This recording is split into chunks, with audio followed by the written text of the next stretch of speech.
Donc il faut être vraiment patient et pas se décourager.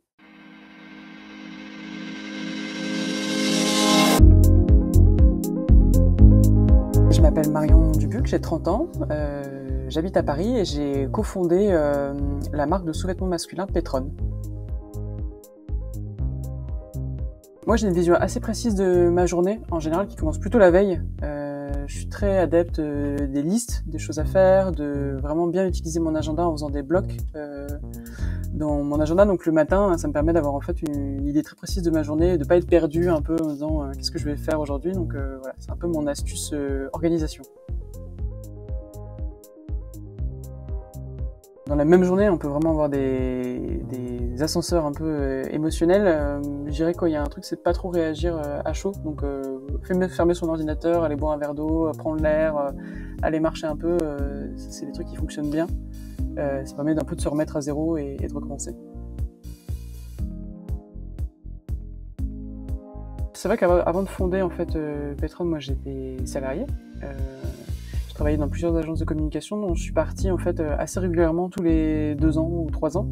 Et c'était plutôt à des moments où je sentais que c'était le bon moment parce que en fait un peu un moment où j'arrivais à là on est bien, on est organisé et en fait c'est plutôt de se faire confiance et d'avoir l'intuition de suivre justement cette intuition au moment des rencontres et de se dire que c'était le bon moment pour partir. Donc plutôt de se faire confiance en fait à des moments où on sent qu'il faut y aller.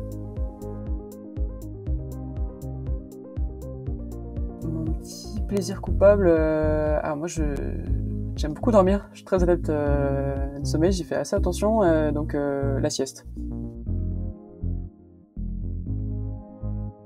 Le conseil numéro 1, je pense, c'est vraiment le courage, la résilience. C'est un très très long chemin.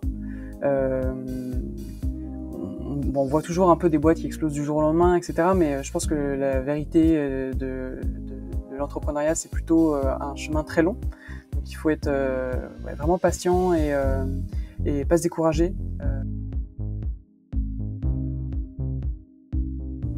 C'est vrai que prendre du recul quand tu es à la tête d'un projet et que tu es seul, alors dans le cas on est à deux, mais ça reste quand même pas beaucoup, c'est très difficile de prendre du recul par rapport à ton projet parce qu'en fait c'est ton projet de tous les jours. La réalité c'est aussi que tu n'as pas vraiment de vacances. Alors, tu peux avoir des week-ends, on fait attention à ça, mais c'est difficile de vraiment décrocher de ton projet. Je dirais que ce qui te permet de prendre du recul, c'est plutôt le fait d'en parler à des gens qui sont un peu extérieurs. Tu vois, ça peut être en parler à ta mère ou même à des gens qui sont tes amis, etc. Et c'est un peu de raconter ton problème et de le tourner d'une autre manière en fait.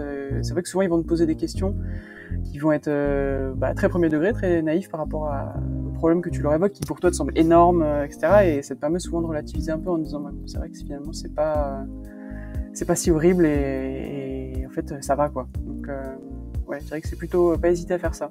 Pas trop être tout seul avec à ressasser ton problème, mais plutôt en discuter même avec des gens très extérieurs.